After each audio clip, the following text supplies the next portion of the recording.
Welcome to the Gentle Art Podcast with Dunn. Today we're with Professor Tanveer, and I wanted to discuss a little bit about being a professor and what his martial arts study has done for him throughout his professional career and his personal life. And I think he's the best guy. And I'm so excited and happy and inspired to have you on the show. Thank you for having me. You know, when you first texted me, inviting me here, I remember it was on a Saturday night, like at 7:30 p.m. I get and these ideas. I was gone. I was like in my third cycle of REM. Slept through the entire night for maybe 13, 14 hours. I haven't slept like that in forever.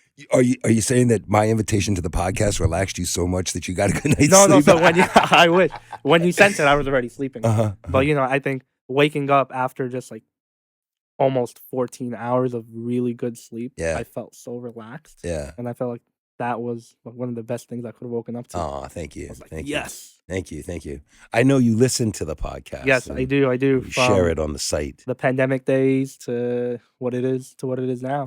Yeah. Thank you. So, so you're the head instructor at one of the schools, and in our pre-show conversation, I was asking you, like, what does it mean for you to be a professor of jiu-jitsu or martial arts, and what does it like? What are you hoping to achieve in this endeavor? You know, this is one of those things that I didn't really think I would need it until it came to me. And you know, I think around the times when the schools shut down and they were recovering from the pandemic, you know, my instant thought was, how can I best assist the community and, you know, create and spread good? And, you know, I think looking back at over the last really 4 years now, I think that school's been under my care mostly. Yes. And, you know, I think one of the things that I look forward to in teaching, or just in my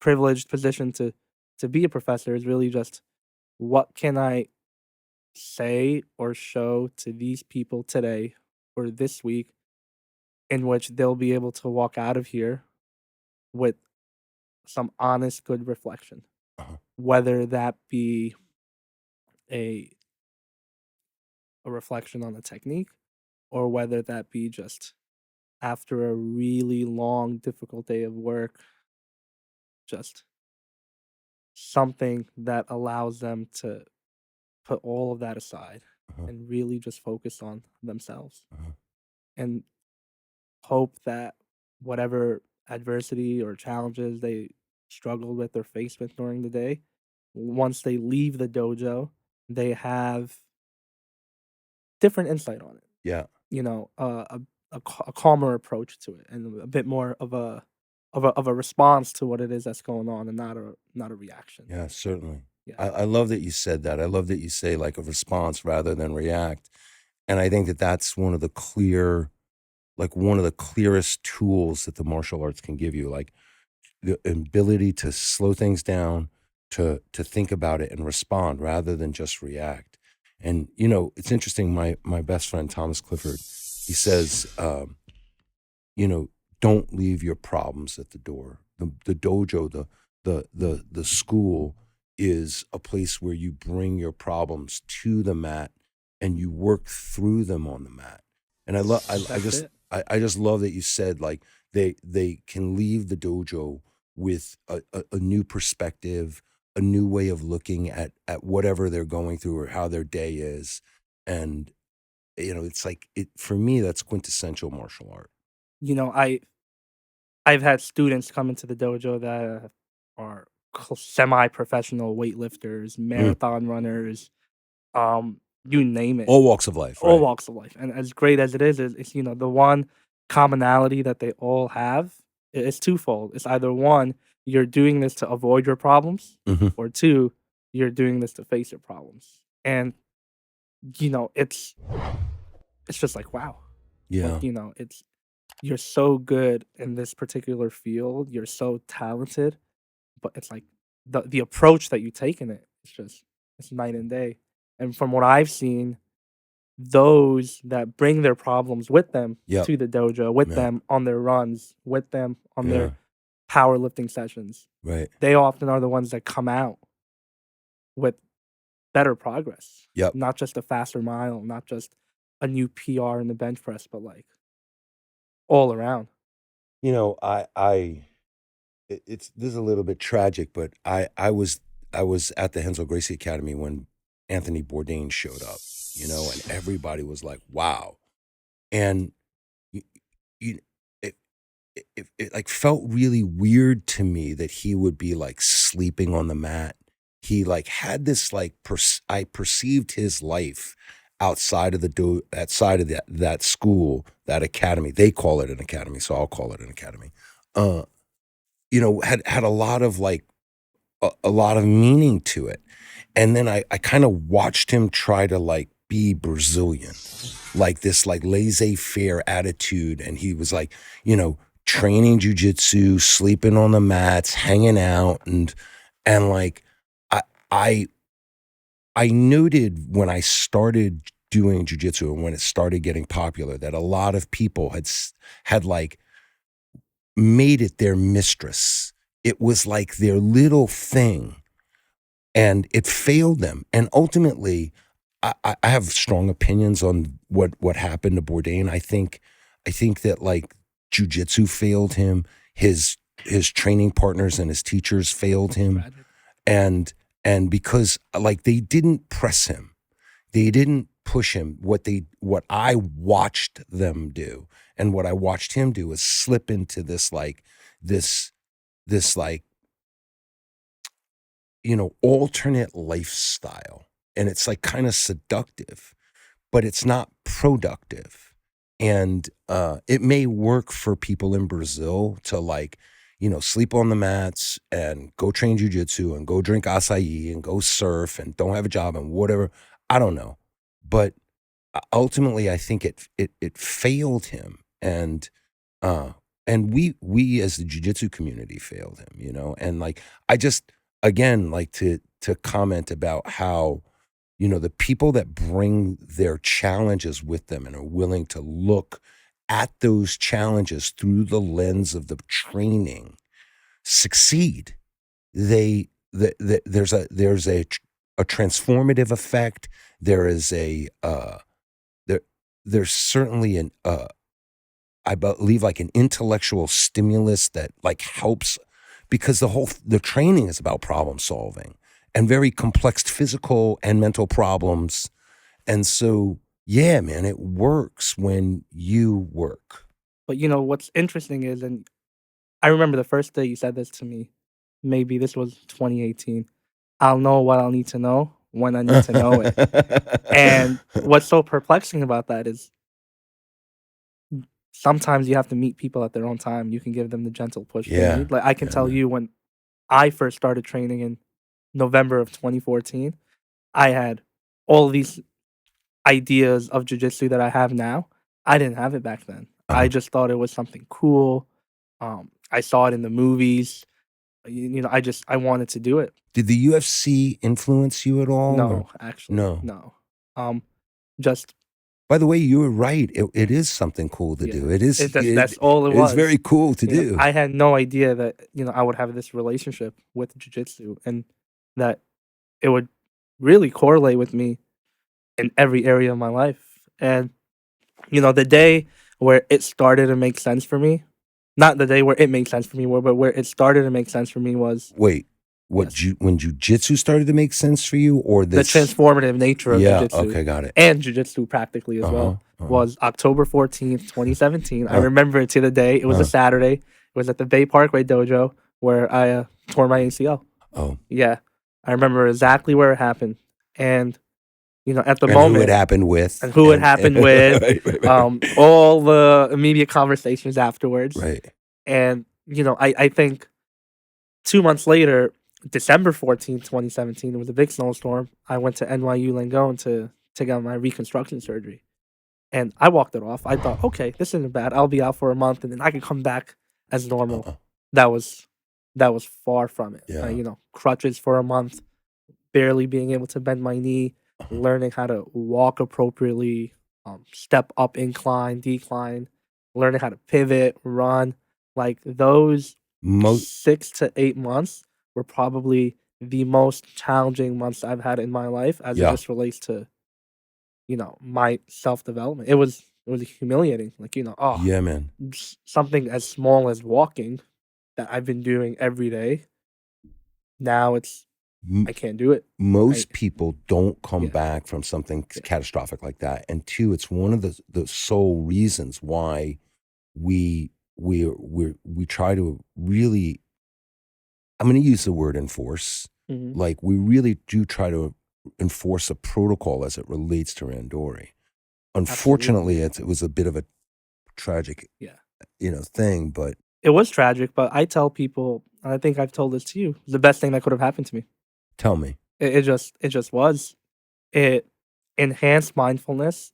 I think when I first got back on the mat was June 2018, and you encouraged me to start with karate and ease myself into jiu-jitsu and kickboxing for it.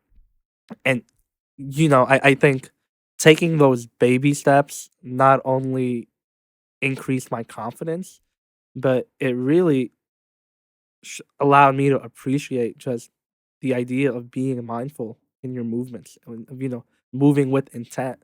And I really think that started with karate, just the kihons, Oh my the gosh. katas, and just really the attention to detail that all of that deserves. And then just translating that to, yes, jujitsu, to kickboxing, but then to everywhere else. And if it weren't for that injury, I probably still be stubborn. Yeah, And I think it was you, but you said to me once, knee pain is a representation of stubbornness. stubbornness. And I think it took me going through knee Yeah, yeah, pain yeah, to yeah, yeah, to to see that stubbornness, to sort yeah, of see, or rather, or see that lack of mindfulness. yeah, And over the years, it I think it allowed me to just appreciate jujitsu for what it is, the martial arts for what it yeah. is, and really see the correlation that it has to everything else. And now I'm happy to say my jujitsu is probably the best it's ever been. For sure it Um, is. Let me just, yeah. let me, as it relates to stubbornnness, I remember as a blue belt, I tore my meniscus, and it was exactly me being stubborn, and it popped. And I remember going. It was at the Henzo Gracie Academy when it was on 27th Street. It was the Kukuk Gracie Academy, and Kukuk was the first American black belt, and I trained with him for years and with Henzo, and I just remember like going into the corner and weeping because like I thought like, how could I do that to myself? Like how I was in such a sweet spot, and it tipped because I was being so stubborn. And I was talking to, as an aside, and I'm so happy you brought up karate because yesterday I was training with Professor Crowder, and we were discussing the first time that he saw jujitsu. And for my generation, he's a tad younger than me, but he's around the same generation in karate. But for my generation, the first exposure to jujitsu was the first UFC. And then during that period, there were videotapes floating around of Gracie in action. Now, Gracie in action in those days was like, it was like, it was like watching someone's body being x-rayed. Like you could see right through everything. And, Jamie had said to me yesterday, he remembered seeing in action and being so mad because he believed that karate was everything. And and he was angry to find out that karate wasn't anything. And I said, no, no, no, man. Karate is everything. it's just in its lane. Like it has so many facets. And this is where I've said this before, but this is where I think that the Gracies fail, or the jujitsu community at large fails, is because there is there one, there's not a standard protocol. Two, there's not an etiquette. There's not a standard etiquette. There's so many different ways, and not that there is a standard in karate, but its origin places a high emphasis on courtesy, humility, gratitude, an ethical code, a moral code. Those things are embedded in the movements per se. And you know, certainly my generation, like I turned my back on karate for a minute. The reason I knew Bourdain was like trying to avoid his problems, because I did the same thing. Like in the very beginning, jujitsu became my mistress, and I quickly came back to my senses, thank God. But karate has so many valuable points, and mindfulness is certainly one of them. And jujitsu has it too, but it's not necessarily discussed. I don't see it being taught, whereas it's purposely taught in karate. Like, be mindful where your foot is, where your knee is, where your hips are, where your shoulders are, where your head is, all of it. Like, and that's just the physical realm. So lovely, man. It's the backbone of the martial arts. Like in the military, we have a saying that the enlisted members are the backbone. Like in the army, the enlisted members are the backbone of the army. Um, you have all these higher up officers, and they'll make the right calls, the big calls. But at the end of the day, what allows them to do so are the lower enlisted. The ones that are on the support side, the ones that are Getting the work done. And I like to think of karate as the backbone of the martial arts to a certain extent, because I'm swooning right now, buddy. Yeah. Because I don't know if you're saying it for my benefit, but no, yeah, man. and, I think there are times where I've backed away from karate. Sure.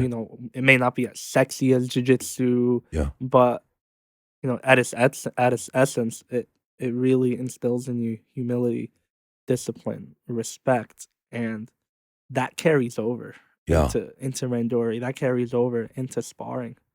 And I think seeing this from you firsthand, and seeing this from everyone else that kind of actively works on the three, is really the people that are doing jiu-jitsu that are also doing karate, from what I'm seeing at the very least, are a lot more responsive, a lot more mindful, a lot more in tune, and really they're moving with intent. Yeah. Whereas there are a lot of people otherwise that are just, it's either something's not there for them, or they don't see it.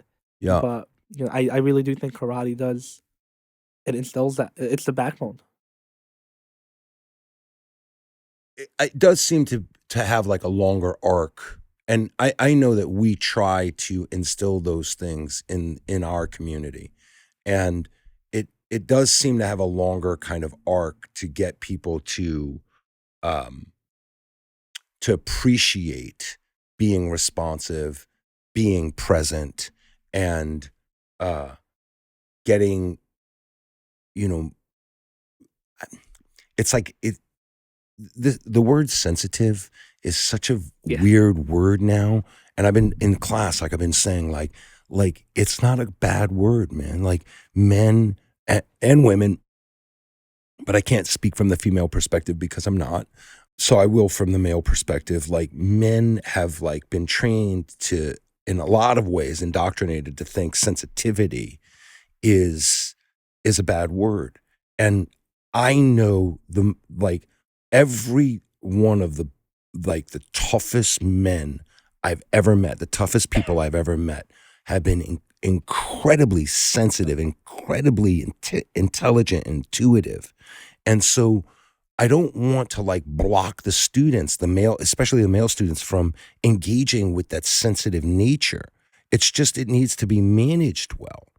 But like, it does seem to have a longer arc as it relates to teaching people in the jiu-jitsu environment how to be aware of that.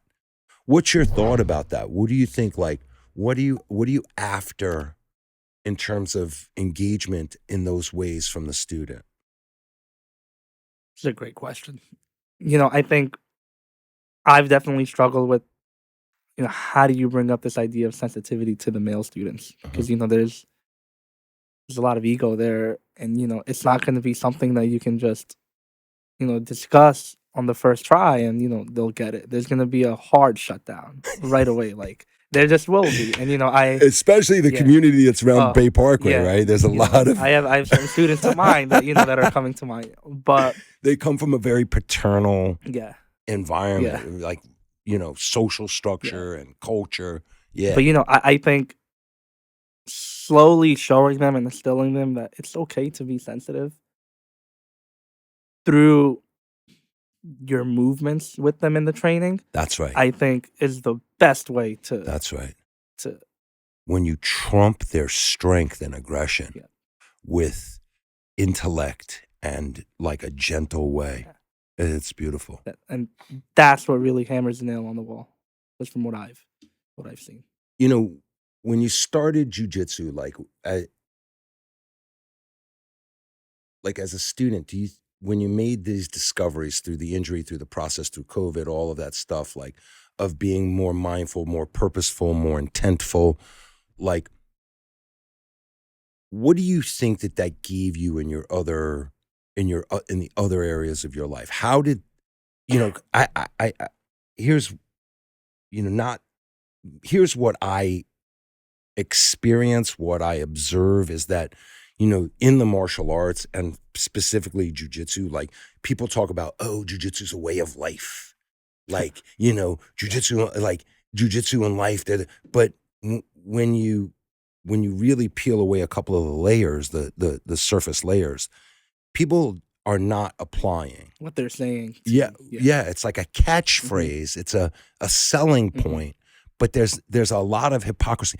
I'm not saying I'm not hypocritical. I'm not saying I don't struggle, but I'm certainly trying to work on it, and as I know you are.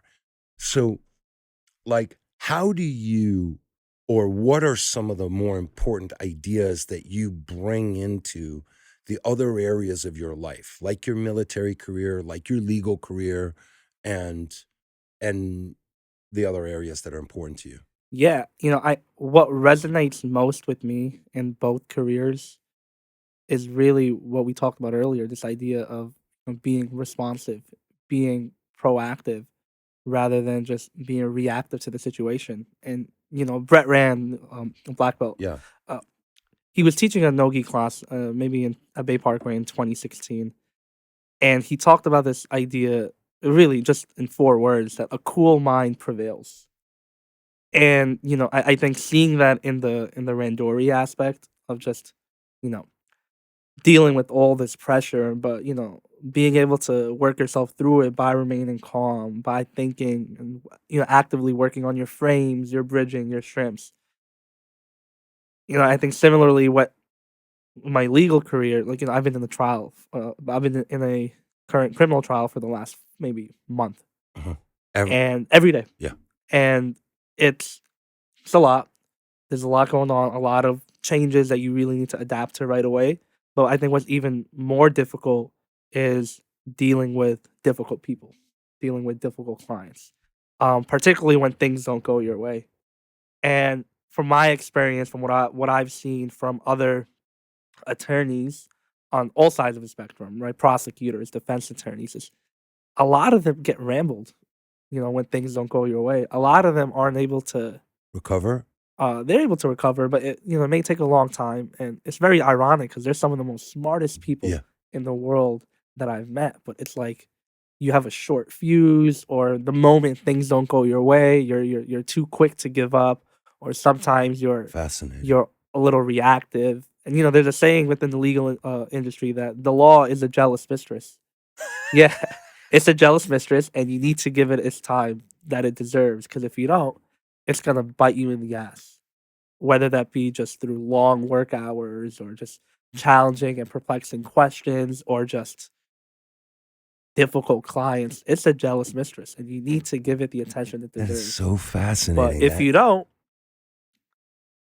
it's really gonna get to you. It's got you. And there have been instances where things may not have gone our way, or things aren't as ideal as they seem. But when I look all around me, I notice that people are really being reactive to what's going on, or they're being really worrisome. Yeah. And I'm not. And I think oftentimes it makes me think, wait, is there something wrong with me? Like, shouldn't I be worried about this more? And I think that worriness is still there, but I think the way it's handled is different. It's not as if my back's against the wall and there's nowhere to turn. I think it's the opposite. I think it's, I invite the challenge. I allow the challenge to kind of just be there for a bit and put me in these uncomfortable positions. But while simultaneously just telling myself, okay, what are we gonna do? Freaking out's not gonna do anything. Certainly, it won't for our client. It won't look good for the jury. So, what is it? What's the how can I best present myself to where I can tackle this situation head on, in the most responsive way, where it yields the most productive results. Cool head Yeah, prevails. cool mind prevails. Yeah. Thank you for listening to the Gentle Art Podcast. Please share, rate, and review. And if you have any questions or you'd like to reach out, please contact us at the GentleArtPodcast@gmail.com, or contact us on Facebook, Instagram, and Twitter, or thegentleartpodcast.com.